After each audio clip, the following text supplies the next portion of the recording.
Attention, certaines scènes ou sujets abordés, drogue, violence, insultes, abus sexuels, etc. peuvent choquer la sensibilité de certains spectateurs. Nous tenons à rappeler que ces scènes ont pour unique but de servir un développement narratif et non pas pour objectif de cautionner ou minimiser ces atrocités subies par certaines personnes au quotidien.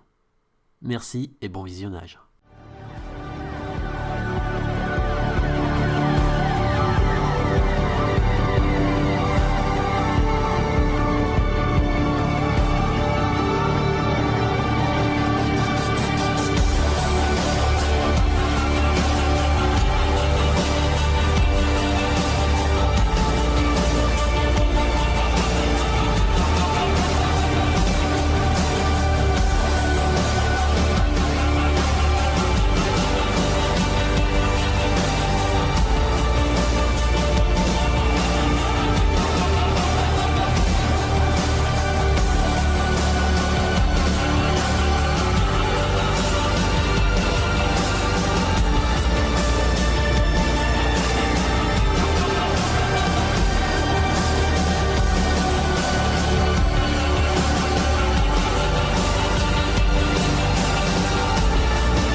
Donc, tu te retrouves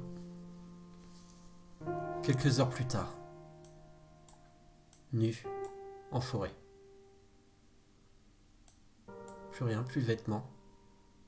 Et tu as encore du sang sur les mains.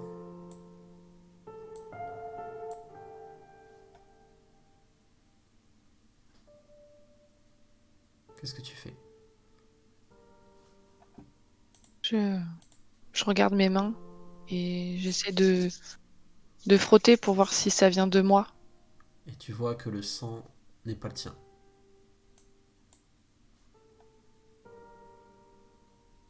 Du coup, je m'assois et je me demande en fait, mais rappelle-toi, qu'est-ce qui s'est passé? Qu'est-ce que je fais là? Et tu entends du bruit. Tu entends du bruit comme si quelque chose arrivait. Quelque chose de doux.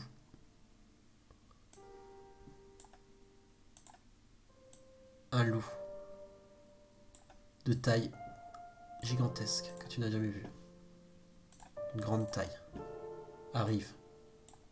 Et en voyant ce loup, tu repenses à ton pelage que tu avais sur tes pattes. À tes pattes. Et tu te rends compte de ce que tu es. De ce que tu as fait. Tu te souviens juste plus de quand tu as couru en forêt, mais tu te souviens de ce que tu as fait. Et ce loup énorme s'approche de toi et te regarde. Et commence à reprendre une forme humaine.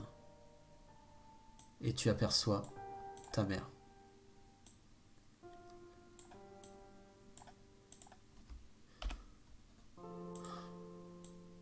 Elle te regarde avec soupir. Elle fait ma chérie. Puis elle vient vers toi, elle te prend dans ses bras. Premier réflexe que j'ai, c'est de faire un pas en arrière. Ok. Et elle te regarde, elle fait... Explique-moi. Je crois que j'ai beaucoup de choses à te dire et à t'expliquer. Mais je crois que dès à présent, nous pouvons maintenant tout nous dire. T'étais au courant? Et t'as rien dit? Je ne pouvais même pas être sûr que tu allais vivre ça. On ne peut pas savoir. Il y avait des chances que tu aies le gène, mais je l'ai ton perdre. Et je Mais pouvais pas t'en... Papa est au courant, oui.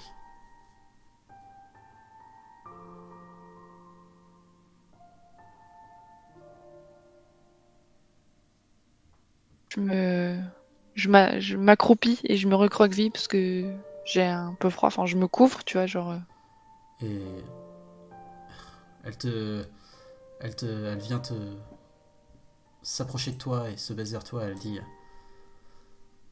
On est, on est juste à côté, il faut que tu viennes. tu vas rencontrer ta deuxième famille. C'est comme si j'en avais même pas eu de première. Comment tu veux m'en créer une deuxième? Tu comprendras mieux mes absences une fois que tu seras venu et que tu auras compris ce que nous sommes et ce que nous faisons. Crois-moi, papa le sait aussi. Ok. Allons-y. Et elle commence à partir. Donc, vous partez ensemble. Du coup, tu es amené au cairn, au 7. Il s'agit donc des 7 des pins dorés, qui appartient donc à la tribu des enfants de Gaïa. Donc, ta mère t'amène ici. Et un homme assez âgé, vêtu d'une capuche, un long manteau. Il n'a pas l'air d'être très propre sur lui. Mais il arrive, il fait Jeune Louveteau. Car c'est bien ça? Je me cache derrière ma mère parce que je suis encore nue. Ouais. Et au-dessus de l'épaule, oui, c'est moi. Alors, il s'arrête là et il fait Ah, oui, c'est vrai. Excusez-moi.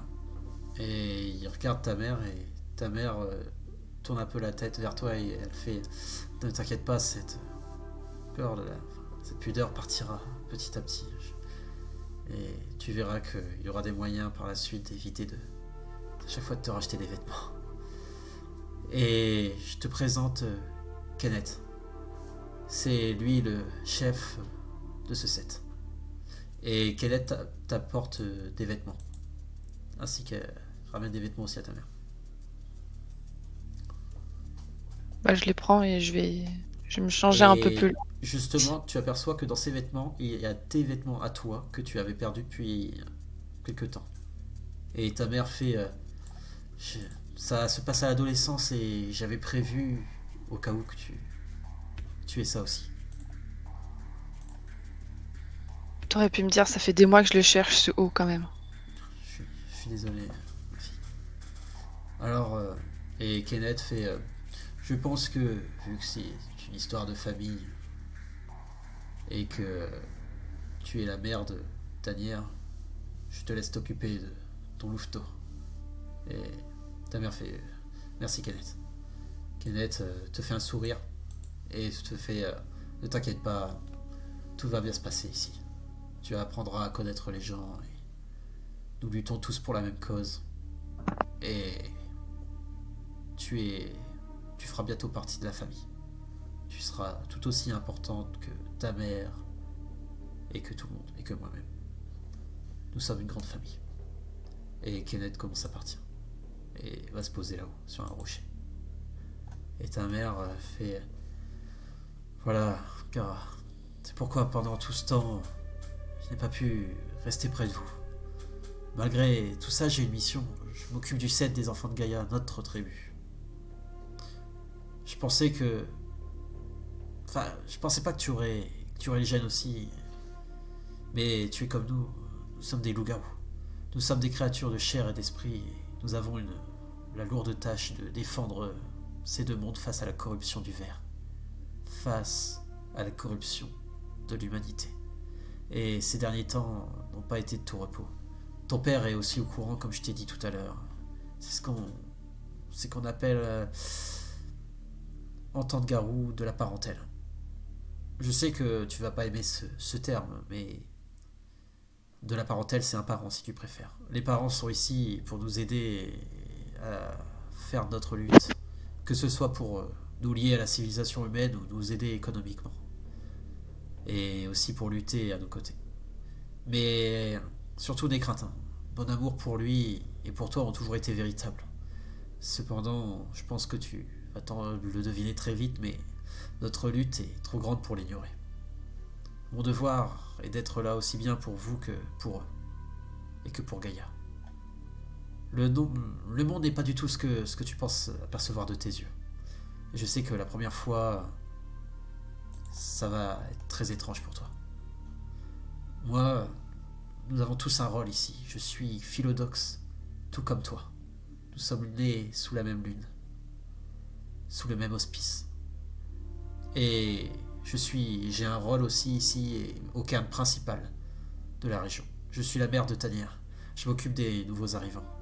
On appelle ça des louveteaux, ce que tu es actuellement. Bien que je ne sois pas fier de mon rôle de mère vis-à-vis de toi, j'espère que je pourrai me rattraper ici, avec toi. Je vais te laisser en compagnie de Audrey et d'Esteban. Ce sont nos deux théurges. Et ils t'apprendront rapidement ces deux mondes. Et là, tu aperçois une femme arriver qui a l'air souriante. Salut! Salut ma belle! Et elle te passe la main. Elle te fait. Moi, c'est Audrey. Salut, moi c'est Cara. Elle fait. N'aie pas peur, sois pas timide, y a pas de souci. Tu es chez toi ici, maintenant. Et tu Et vois du que. coup, je regarde juste ma mère avec un air un peu genre. Enfin, ça fait beaucoup à encaisser, quoi. J'ai du mal à suivre. Et ta mère te fait un câlin. Et te fait. Tu, tu vas apprendre au fur et à mesure. Et il te faudra du temps pour t'adapter, mais tu dois voir ça avant pour comprendre notre lutte. Et après, tu te reposeras et tu apprendras avec les jours qu'ils arriveront. Je te laisse, je dois aller voir Kenneth. On se revoit tout à l'heure. Ok. Et tu vois qu'elle monte vers Kenneth. Puis Audrey, elle met les bras un peu autour de sa taille, et puis elle fait t'es à moi maintenant. Puis elle se fait un sourire. Puis elle voit que du coup t'es un peu sur tes gardes aussi, un peu. Elle te fait relax, ça va bien se passer. Alors, elle avance et elle fait suis-moi. Et tu vois que par contre, cet endroit a l'air de. Enfin, c'est un endroit hyper joli, hyper calme. Et tu vois que dans les pins, les sapins, il y a des sortes de pins dorés. D'où le nom du set des pins dorés. Et c'est une couleur que tu n'avais jamais vue pour des pins. C'est assez marrant, c'est assez étrange. Et tu vois aussi dans les arbres qu'il y a des beaux papillons de couleur et des beaux oiseaux.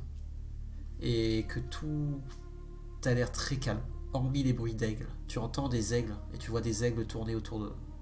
En haut. Et tu vois, c'est très joli. Tu entends le bruit de la rivière.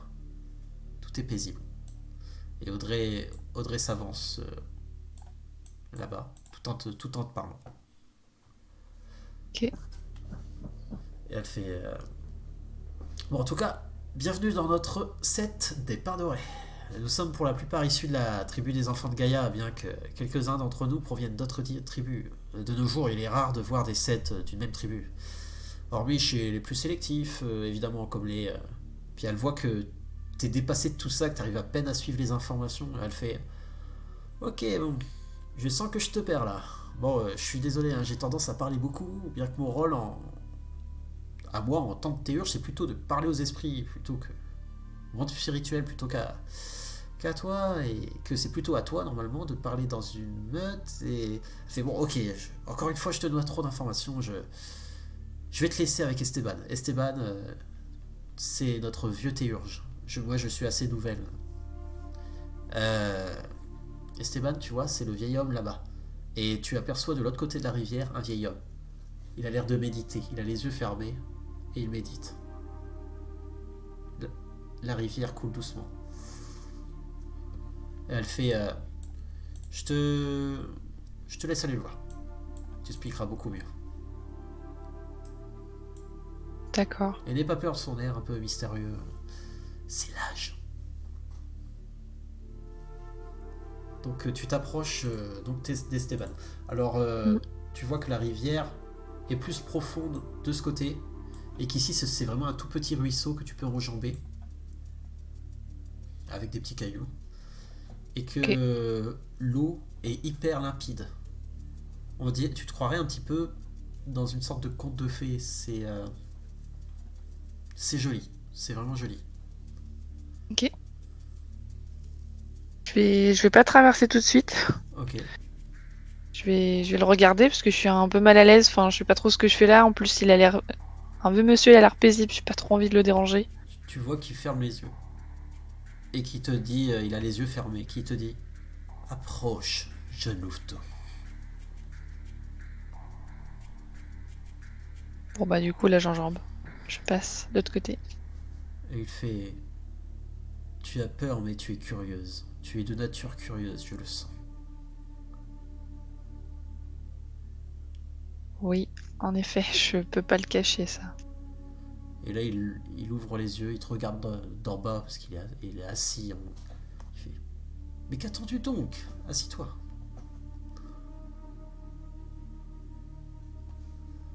Donc, tu t'assois sur le côté? Ouais, À ses côtés? Ok. ouais. Donc, vous êtes tous les deux assis en face de l'eau.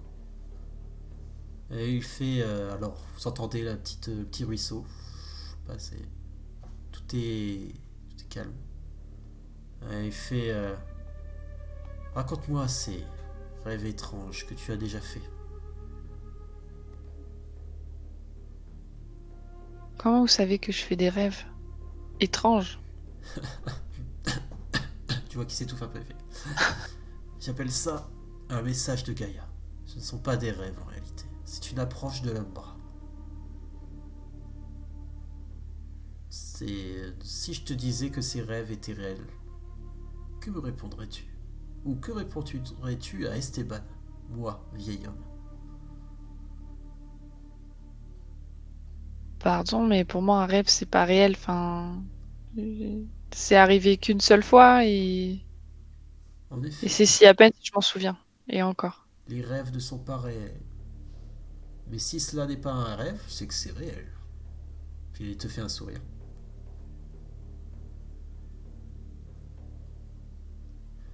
Ok. Nous avons Bon. tous eu notre première approche de l'Umbra, théurge ou non,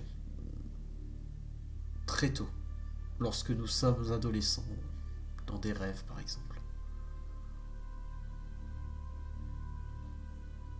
Ok. Je vois que ça sert un peu à rien que je lui dise que j'y crois pas trop, donc je vais lui raconter. Et Euh, ouais, non, non, mais je m'apprêtais à lui dire, c'est tout. vas-y. Euh, Il y avait un feu, des, des arbres qui avaient des silhouettes de femmes. Dans le feu, il y avait un visage qui sourit et je me souviens juste un aigle blanc. Tu as donc croisé un élémentaire de feu dans ton rêve. C'est marrant, c'est plutôt original. Étrange. Original, étrange. Pourquoi? Ce n'est pas souvent les élémentaires qu'on rêve en premier. Les arbres, c'est souvent le cas, mais un élémentaire de feu, c'est assez rare. Mais oui, pourquoi pas. Alors, regarde, regarde l'eau. Regarde tout ça. L'eau en face de toi. Et tu aperçois ton reflet. Que vois-tu, hormis une très jolie jeune fille et un vieil homme qui semble un peu aigri, au premier abord? Euh, de l'eau? Il s'agit donc de la première réalité, ou la réalité que tu penses voir. Et si je te disais maintenant que nous allons dans le rêve, qui n'est donc pas un rêve, et je te demanderais de bien fixer l'eau, encore une fois, qu'est-ce que tu vois? Donc tu fixes l'eau, Oui. et tu commences à apercevoir, tu vois une sorte de visage dans l'eau. Et tu te retournes, tu vois autour de toi que le paysage a changé.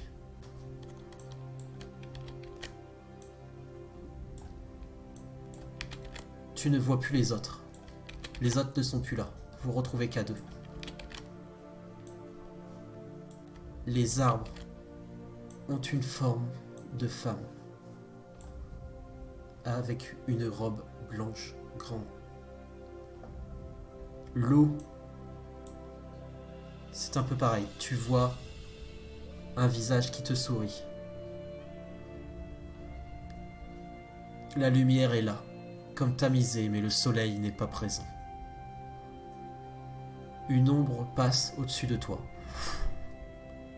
Et tu vois un aigle majestueux se poser sur l'un des pins.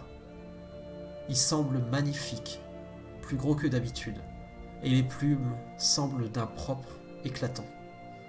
L'eau qui ruisselle semble chantonner, comme si toutes les entités autour de toi communiquaient.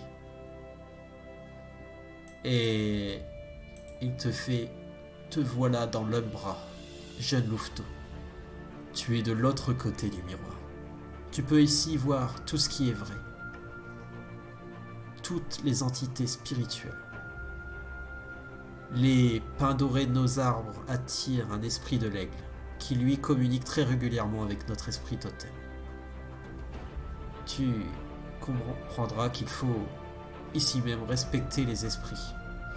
Respecte-les et ils te respecteront, et pourront même t'aider dans tes quêtes spirituelles, ainsi que tes combats acharnés contre le ver, le corrupteur. Tu vois qu'il se lève. Maintenant, suis-moi. Alors, évidemment, il n'y a plus personne. Tu te retrouves dans un paysage qui semble beaucoup plus vide, beaucoup plus calme. L'eau chantonne un petit peu. Il y a des odeurs que tu n'as jamais senties. Tu te sens apaisé. Tu vois des plantes. Tu vois une sorte de fleur un peu bouger à droite, à gauche, et se figer quand tu passes. Il marche. Il fait « Viens, suis-moi. N'aie pas peur. » Et tu vois qu'il monte un petit peu le talus. Il fait « Alors ? N'est-ce pas comme dans ton rêve ?» Et là, tu passes entre deux arbres. Et tu vois deux esprits qui ont l'air assez âgés, mais de femmes très jolies et très grandes, comme si elles te faisaient des signes. Tu sembles un petit peu dans une sorte de rêve en fait, c'est ce que tu pensais être un rêve. Mais non, tout est bien physique, tu sens les choses. Et il monte un peu un talus et te dit « Approche le louveteau, approche. » Il te montre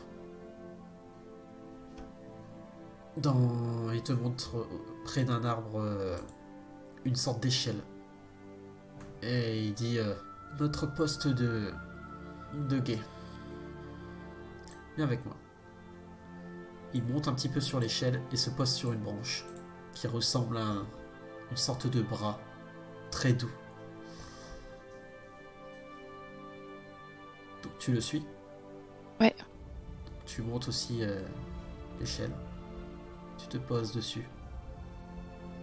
On dirait même que l'arbre vous aide à gagner un petit peu de hauteur. Et il dit « Regarde désormais notre petite ville. » Il s'agit donc de Dégonia, au sud de Portland, que tu aperçois beaucoup plus loin, en travers les forêts. Notre belle ville. Elle semble à la fois si loin et si proche. Et tu aperçois une grande bâtisse qui semble être le cinéma vu de loin. Un gros cinéma qui est ouvert il y a peu de temps. Et ainsi que la mairie qui est recouverte de toiles d'araignée. De grandes toiles d'araignée.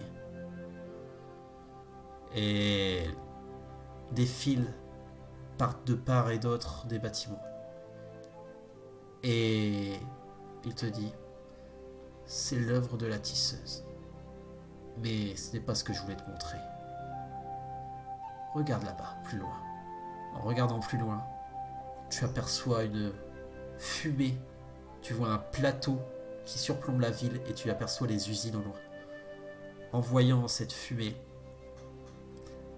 l'usine crache de la fumée verdâtre et tu aperçois des ombres étranges parcourir les cheminées, comme si des créatures pullulaient dessus, comme si les cheminées étaient vivantes. Des choses montent dessus, pullulent et rampent. Et au milieu se trouve, au milieu des bâtiments, comme si une grosse créature, une sorte de mille pattes géant, passait entre les bâtiments industriels. Et rien que d'ici, de la distance, tu sens une odeur âcre et de soufre étrange. Et il te dit, cette chose provient de la corruption du verre. Et cela va s'étendre petit à petit vers nos cairns, qui sont donc nos lieux spirituels. Là où le goulet qui sépare les deux mondes est le plus mince. Nous devons lutter ensemble, avec tous les 7 du coin, contre cette menace qui grandit. Nous luttons contre ceci depuis toujours, et pourtant, malgré nos forces et nos victoires de bataille, nous perdons. Et si nous n'arrivons pas à travailler tous ensemble, ainsi que respecter les esprits, l'apocalypse arrivera bien plus tôt que prévu, crois-moi. Il faut comprendre ce que ta mère a fait. Nous nous battons chaque jour pour engager le plus de nouveaux louveteaux et pour gagner le plus de temps possible. Mais malgré tout, nos ennemis arrivent à réussir, à gagner. Cependant, nous gardons espoir et nous formons de nouvelles meutes pour la lutte. L'esprit de l'aigle a prédit l'arrivée d'une meute composée de 4 garous. Les 4 guerriers de Gaïa regroupés, une fois la nouvelle lune tombée, entameront leur lutte acharnée contre la chose réveillée. Il est temps maintenant pour toi de savoir te contrôler et d'utiliser l'Umbra à ton avantage. N'oublie pas, n'oublie jamais, respecte les esprits et ils te respecteront.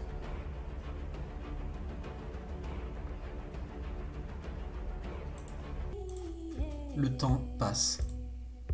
Tu es devant ce petit ruisseau qui coule. Tu aperçois qu'il y a une des personnes du set qui te regarde, qui a l'air de sourire et te regarder, t'entraîner. Tu es toujours avec Esteban. Il t'apprend à méditer. Et il dit, c'est pas comme ça qu'on médite. Concentre-toi, Kara. Donc, tu vas méditer. Tu vas utiliser astuce plus énigme.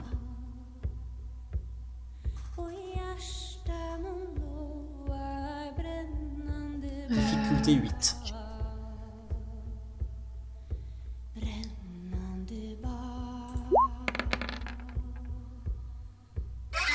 Ok. Tu as une réussite. Tu arrives à méditer, mais tu as du mal à te concentrer. Peut-être quelques personnes qui parlent plus loin dans le set te dérangent un petit peu. Mais tu arrives quand même à te méditer grâce au bruit de l'air qui bouge dans les arbres, ainsi que l'eau. Et tu repenses aux entités, à ce qui sont ces choses vives. Tu récupères un point de gnose. Mettons un point de gnose.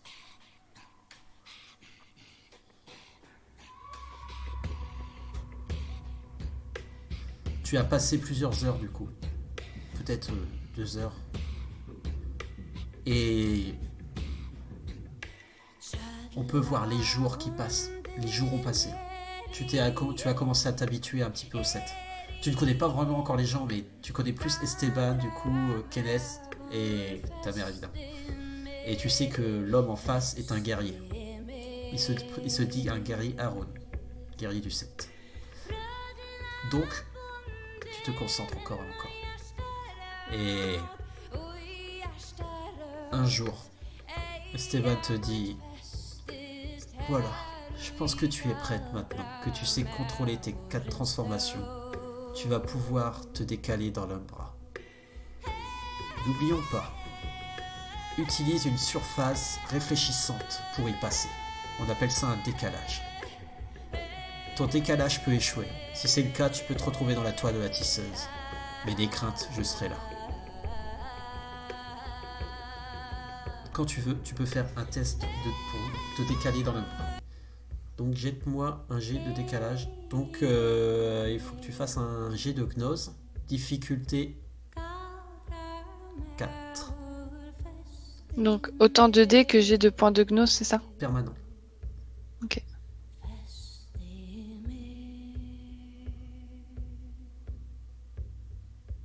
J'ai gagné 1. Non, tu m'as dit permanence, ça. C'est ça.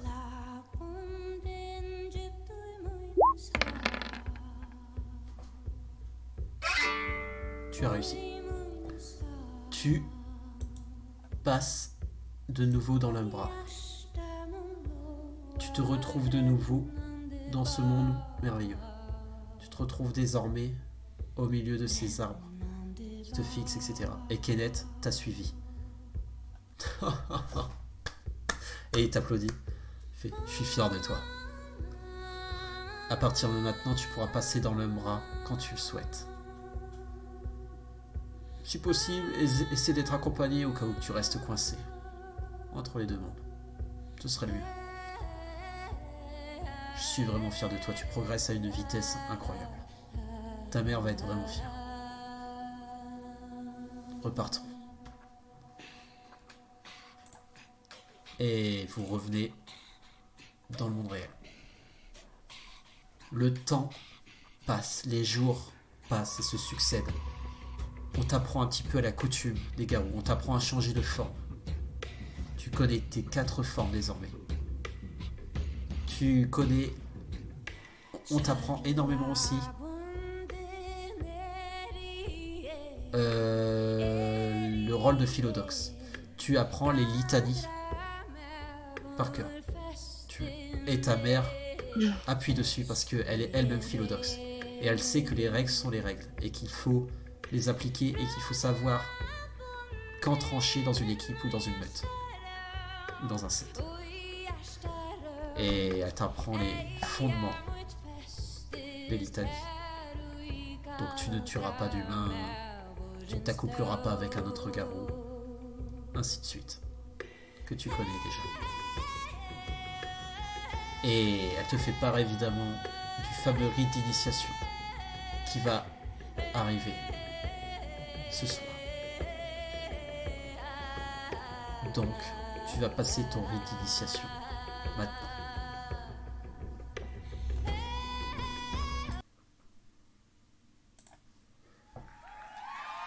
Du coup, tu entends des gens applaudir. Tu entends des loups hurler. Tu vois un énorme crinos au bout du champ crier. Il a l'air de poser peut-être des sortes de torches, des flambeaux. Tu vois qu'ils ont créé une sorte de chemin pour arriver jusqu'à Kenneth et où tu vas devoir marcher vers lui. Ils ont allumé des lumières. La nuit tombe. Il y a des guirlandes dans les arbres. Il y a des lumières, des sortes de flammes, des torches posées au sol. Ta mère, la mère de Tanière, est devant toi et elle te fait des sortes de peintures ainsi qu'autour des yeux. Passer le rite. Et elle fait courage. On m'a demandé de ne pas rester pour le rite actuellement. Du fait que tu es ma fille. Ça embête peut-être Kenneth apparemment. Actuellement. Il veut pas que tu ne sois déconcentré. On se retrouve tout à l'heure. Ça se passera bien. Tu entends un ragabache chanter. Elle se pousse. Tu peux y aller doucement. Tu vois le Aaron qui te fait un signe de tête. Et en passant, tu sens une odeur de l'encens. Beaucoup d'encens ont été lâchés ce soir.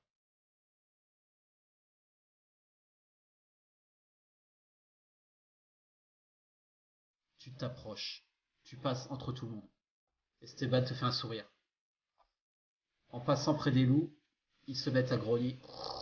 Ils se mettent ensuite à lâcher leurs cris.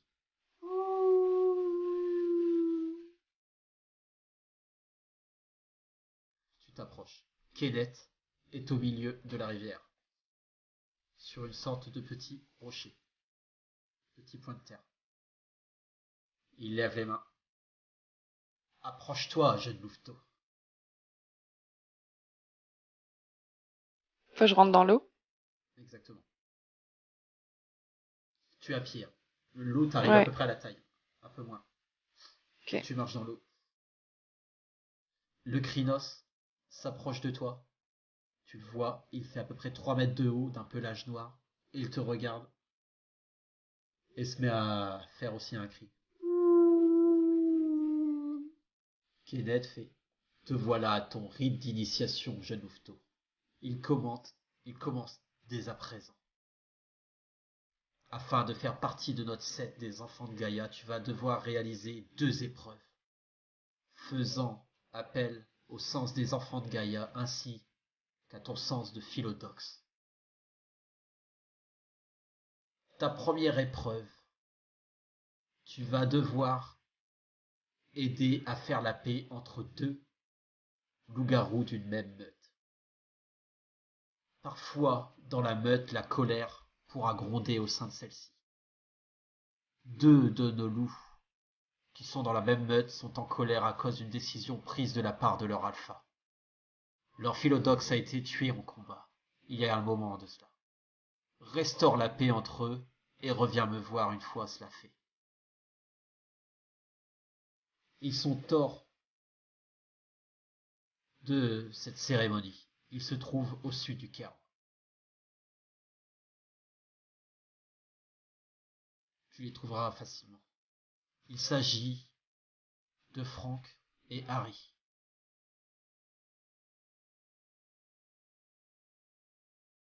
Je te laisse te débrouiller. Reviens vers moi une fois cela fait. Très bien.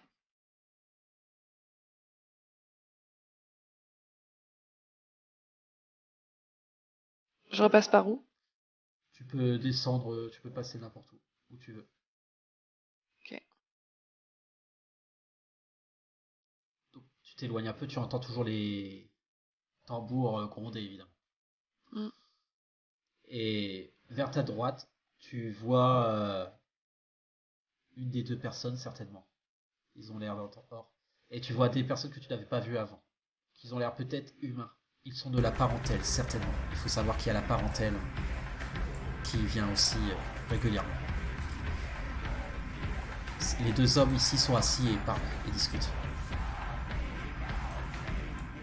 Ok. C'est quoi les noms déjà des mecs? Tu as Frank et Harry.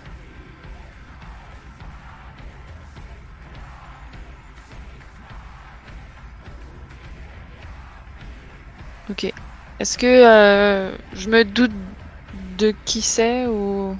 Tu as déjà entendu parler d'eux lors de ta journée et tu sais que à droite c'est Harry et tu sais que de l'autre côté c'est Frank, mais tu ne leur as jamais parlé. De plus, ils étaient souvent en mission, ils font partie de la même meute. Tu sais juste une chose, que Harry est un Haroun qui est chef de meute. C'était lui le chef de la meute.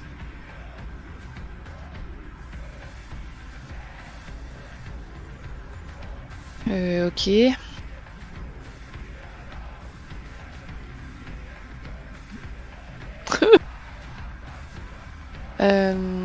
Et tu sais que Frank a l'air plus timide. C'est la seule chose que tu sais. Ok. Je les vois tous les deux? Tu les vois tous les 2. Frank a l'air d'être assis sous un arbre avec un ordinateur, en train de pianoter sur un ordinateur portable. Tandis que Ok. l'autre a l'air d'être entouré et parle. Ok. Je vais aller voir Frank. Franck du coup. Ok. Ouais. Donc tu vas voir Frank.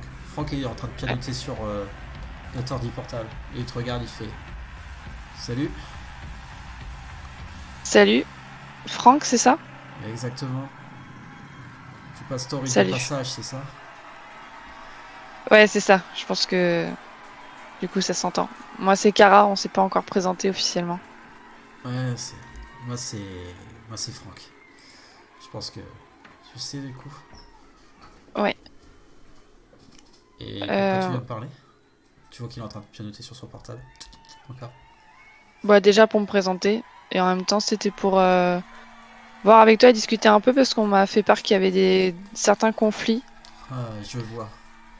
Ils vont te demander de faire le boulot du philodox, c'est ça? Tu l'as eu. Ok. Qu'est-ce que je peux te raconter? Bah, pourquoi t'as un conflit avec Harry? Qu'est-ce qui se passe en fait? Parce que je t'avoue que comme je suis nouvelle, je suis pas au courant de toutes les histoires et ça me permettra en même temps de faire connaissance avec toi. Je vois. Alors, faut savoir que il y a déjà eu quelques petits désaccords parce que j'ai une autre approche que Mammoth. De base, je suis un marcheur sur verre et je suis pas du tout, je suis pas enfant de Gaïa, mais je me sens très bien ici. Mais Harry appuie vraiment sur le fait que je vienne d'une autre tribu et n'est pas d'accord avec mes choix. En fait, notre chef de meute, donc Harry, a pris la pire décision possible. Je lui avais pourtant bien dit que la Pentex avait installé des systèmes de sécurité, mais vu que je suis le seul à m'intéresser à toutes ces choses, et non pas forcément parce que je suis issu de la tribu des marcheurs sur verre, mais juste par précaution, quoi. Ma meute ne comprend pas l'utilité de perdre du temps et faire tomber un système de sécurité avant d'y aller. Ça s'est passé il y a déjà 4 mois, plusieurs kilomètres d'ici, une installation nouvellement créée a été en réalité, était un leurre afin de nous attirer. Ça puait le verre comme pas possible, c'était trop gros. Personnellement, je le sentais, mais ils n'ont pas voulu me croire. Là-bas, une de leurs premières équipes dirigée par un général du nom de Rikoff nous attendait. Un général travaillant pour Pentex, évidemment. Bien qu'on a massacré plus de la moitié de ceux qui nous ont tombé dessus, on a perdu notre philotox, qui était notre philotox des enfants de Gaïa, des sept, des pins dorés. Si Harry et les autres m'avaient écouté, on n'en serait pas là. Et j'aurais découvert la supercherie, clairement. Je pense que malgré que je sois admis ici, mes différences vis-à-vis de votre culture d'origine font que mes avis passent généralement en dernier dans la meute. Je remets donc en question l'autorité de l'alpha et pense le provoquer en duel. Bien qu'il ait toujours été quelqu'un de bien avec moi, cette fois c'est la fois de trop. Ok, je comprends un peu mieux. Je comprends ton avis. Après, en effet, c'est l'alpha et Et je suis jeune peut-être aussi, qu'il c'est ce qu'on me dit tout le temps, mais ouais, je le suis aussi. Mais peut-être qu'il avait des informations que tu n'avais pas avant ou est-ce que tu avais vraiment pris le temps de lui expliquer ou de lui montrer les choses? Mais bien sûr, mais toute la meute le suit les yeux fermés et personne n'a écouté mon avis. Et le philodoxe, il en pensait quoi? Tu lui en avais parlé à lui? Justement, il y avait déjà une sorte de tension entre Harry et moi, je ne sais pas pourquoi. Harry avait tout le temps tendance un peu à m'écraser et le philodoxe l'a repris plusieurs fois et nous a calmés, mais évidemment, c'est lui qui est mort ce coup-là. Criblé de balles d'argent. Ok, je comprends. Ok, je vais aller récupérer son avis de l'histoire. Et je pense que tout ça va très bien se finir. Il n'y a pas de raison de. Ça se finira quand je le provoquerai en duel. Un de nous deux perdra une bonne fois pour toutes. Et je prendrai peut-être sa place de chef de meute. Nous ne sommes pas en mission, j'ai le droit de le provoquer en duel. Toi-même, tu dois le savoir. Bien sûr, je connais les règles. Je dirais pas remettre ça en cause. Après, la seule question, c'est est-ce que vraiment tu penses que c'est la seule solution? Après, je peux totalement aller lui parler. Si Philodox avait réussi à lui faire comprendre les choses, je vois pas pourquoi moi j'y arriverais pas. Bonne chance, c'est une tête de mule. Bah, laisse-moi ma chance alors. Je t'en prie. Ok. Si seulement Du il coup, pouvait s'excuser déjà et m'écouter plus, ça changerait beaucoup les choses. je vais aller lui parler et on se tient au courant. Très bien. Du Donc coup, je vais voir. tu te diriges Harry. Alors tu vois que Harry est en train de rigoler avec une bière à la main et trinque avec des personnes de la parentèle. Puis il y a une autre de la parentèle qui est en train de partir. Ok. Puis Harry te regarde et fait Eh, salut, tu veux une bière pour fêter ça? Ah non, c'est vrai, tu es Eh, en train de passer ton rite là, c'est ça?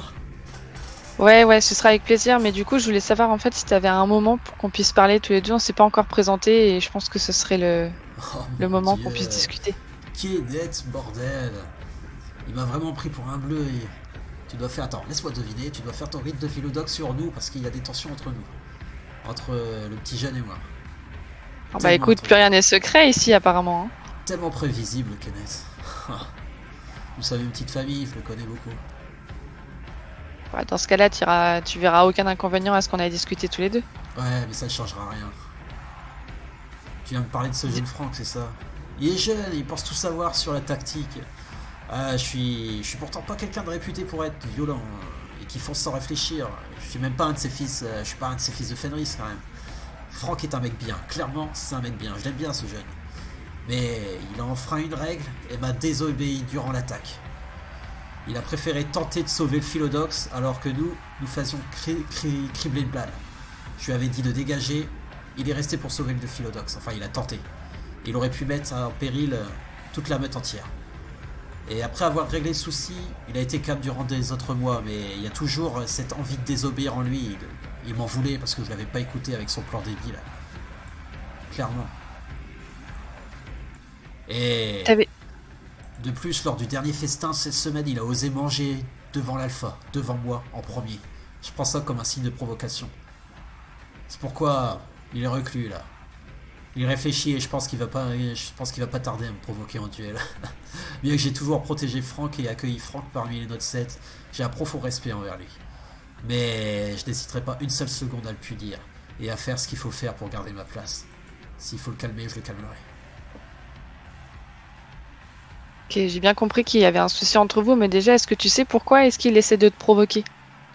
Pour essayer de prendre ma place, parce qu'il m'en veut certainement, parce que j'ai pas écouté avec son plan débile. Et est-ce que t'en as parlé de ça avec lui? Qu'est-ce que tu veux faire? Il m'en veut pour la mort du Philodoxe. Bah écoute, Et je suis pas du genre à vraiment à m'expliquer, moi, tu comprends? ouais, je comprends. C'est... t'as toujours été enfant de Gaïa, toi. Enfin, c'est un enfant de Gaïa, lui, c'est ça? Lui, c'est un enfant de Gaïa, ouais. Ok. C'est comme toi. Euh, ok. Parce que, enfin, moi, je viens d'arriver, il y a aucun souci, je veux pas de problème, ni... bon, mais je viens d'aller discuter avec lui et j'ai eu des détails qui tu ne m'as pas remonté, donc peut-être que tu ne les avais pas en tête. Et je pense que en tant qu'enfant de Gaïa, où on est là aussi pour accueillir les autres et pas d'être uniquement, justement, comme on dit, sélectif, à ne recueillir que des gens de notre clan, Tribu, ouais. notre tribu. Le point qui m'a remonté, surtout, c'est le fait qu'il a l'impression que tu l'écrases parce qu'il est différent, parce qu'il vient d'une tribu différente. Et je voulais savoir ce que toi t'en pensais, et si c'est quelque chose que tu mettais en avant, en fait. Est-ce que c'est quelque chose que t'as remarqué? Ouais. Est-ce que ça te pose problème, concrètement? Clairement pas. Je suis plutôt ouvert à tous, même aux métis pour te dire. Mais qu'est-ce que tu veux? C'est juste il n'approuve pas mes plans et il veut toujours se la jouer très tactique avec son ordinateur. C'est pas sur l'ordinateur que ça se passe la guerre. La guerre, ça se passe réellement sur le terrain. Ça, il sait pas faire. Il veut toujours réfléchir à perdre beaucoup trop de temps. Je peux te poser une question qui sera peut-être indiscrète, mais t'as le droit de pas répondre. Vas-y, Jeanne Louveteau. Qu'y a-t-il? Tu es né quand? Tu as quel âge? À peu près, hein, je veux pas d'indiscrétion. Je dois avoir le double de son âge. Je pourrais être son père. Pourquoi? Parce que moi, je suis certes jeune, mais en tout cas, je sais que les technologies et j'ai des amis qui sont dedans. Ça peut aider, certes, c'est pas la guerre, mais en tout cas, ça peut aider à la préparer. Et je pense que pour le coup, par expérience, ça coûtera rien de temps en temps de l'écouter.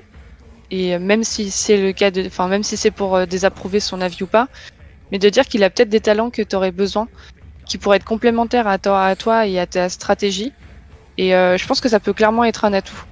Moi, en tout cas, je connais quelqu'un qui est très bon en informatique et qui peut être un atout. Malheureusement, il n'est pas comme nous, il ne peut pas nous intégrer. Par contre, je pense que Franck peut clairement être un atout dans ta stratégie.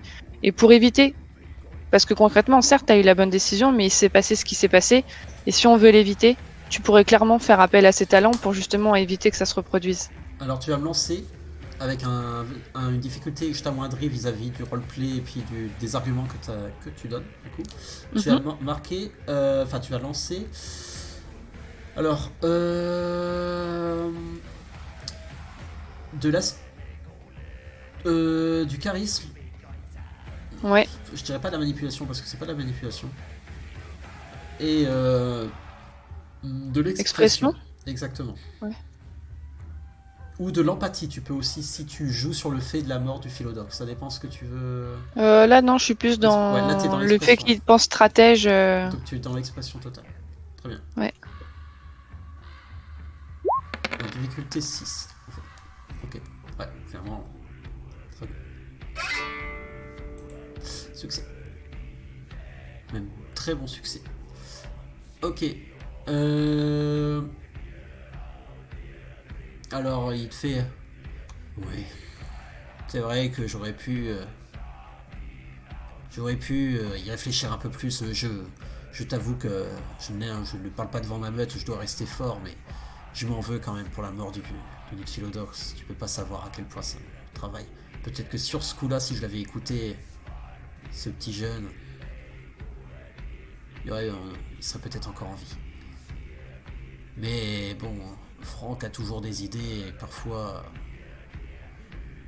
inutiles, et j'ai voulu faire comme d'habitude, et tout se passe bien d'habitude, et sur ce coup-là, il avait peut-être raison. C'est vrai. Je comprends. Déjà, merci de m'avoir écouté et merci d'avoir dit ça. Et à mon avis, enfin, ça a beau des idées inutiles, mais je pense que ça vaut le coup de parfois qu'elles soient dites et d'y penser.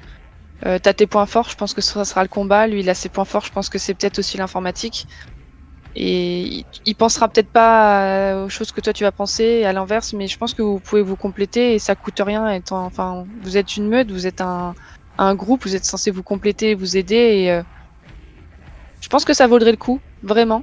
Et en tant que Philodox, je m'en porte garante que vous ayez discuté et lui faire comprendre que bah, c'est la faute à personne, mais que si pour à l'avenir vous arrivez à vous entretenir comme une meute et à vous écouter les uns les autres, vous pourriez vraiment arriver à vos fins. Et malheureusement, le monde évolue beaucoup trop vite.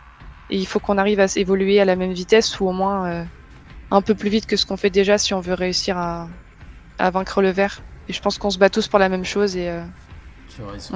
on a d'autres choses à faire que de se battre juste parce que des idées sont considérées comme mauvaises ou autres. Ça coûte rien d'écouter. Après, on verra. Kara Baker des pains dorés. Tu as raison. Kara Baker, enfant de Gaïa des pains dorés. Je suis ravi d'avoir discuté avec toi.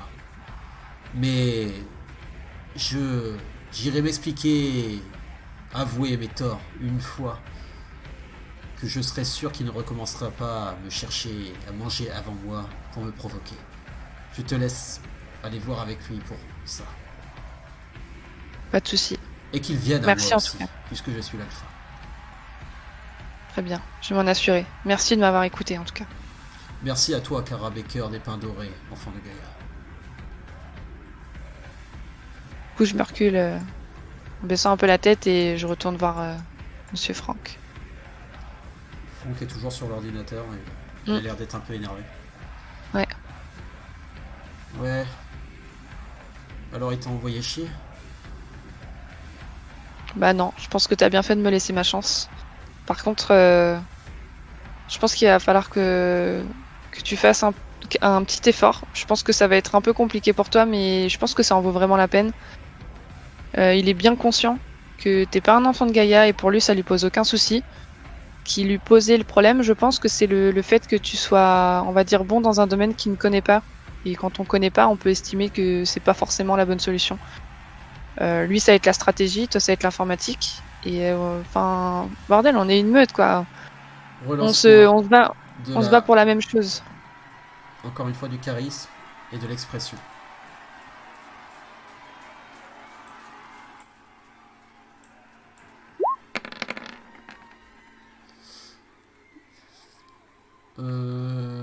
c'est bon. Juste. C'était que le 8. T'as eu une réussite. Ok. Tu vois qu'il baisse un peu la tête, il fait... Je peux admettre que je me sens parfois incompris des autres et que j'ai pas bien réagi ces temps-ci. Je le cherchais, je lui en voulais.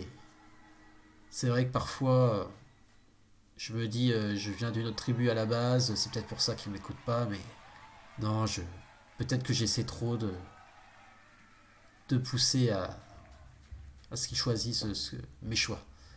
Et j'en oublie la place de l'alpha parfois. Mais Harry a une fierté incroyable et j'ai toujours un peu de mal avec ça. Mais j'avoue mes torts. Il avouera aussi les siens à condition que vous alliez discuter. Il faut juste que tu sois conscient que t'es beaucoup plus jeune que lui et enfin, t'es la génération qui naît avec les nouvelles technologies, lui peut-être un peu moins. Et il faut qu'on évolue à la même vitesse et enfin, on se bat pour la même chose. Donc, n'ayons pas nous prendre la tête juste parce que l'un ne veut pas écouter l'autre. On communique, on essaie de se parler et on voit ce qu'il est possible de faire. Et s'il le faut, je vous aiderai s'il y a vraiment besoin. Vous pouvez compter sur moi. Tu as raison. Tu as raison. Eh bien, je te remercie, Kara, c'est ça? Ça. Je te remercie, Kara. Je vais aller discuter avec lui. Tu fais bien et j'en suis sûre que la suite se passera bien. Tu vois qu'il ferme son ordinateur, il fait... en espérant qu'il range un peu son nez, quoi. Et tu vois qu'il part vers lui. Et les deux, tu vas voir un peu? Ouais, mais je reste un peu à l'écart. Ils ont l'air de se serrer la main. Et tu vois que Harry pose la main sur Franck. Et Franck hoche la tête et tout ça. Du coup, ça a l'air d'être passé. Ils ont l'air de se rabibocher. Ok. Tu as fini ta première épreuve sans doute. Tu peux peut-être revenir vers Kenneth. Alors tu reviens vers Kenneth. Le calme est là. Tout le monde attend. Kenneth te fait un sourire. Et il te fait... Alors ? J'ai pas entendu de loup se battre, il semblerait qu'apparemment ça ait fonctionné. Moi non plus. Tout le monde commence à hurler. Je suis fier de toi, Kara Baker, des Pins Dorés, enfant de Gaïa. Il te reste désormais une dernière épreuve. Tu as réussi ta première épreuve, jeune louveteau. Ta deuxième sera ta leçon personnelle.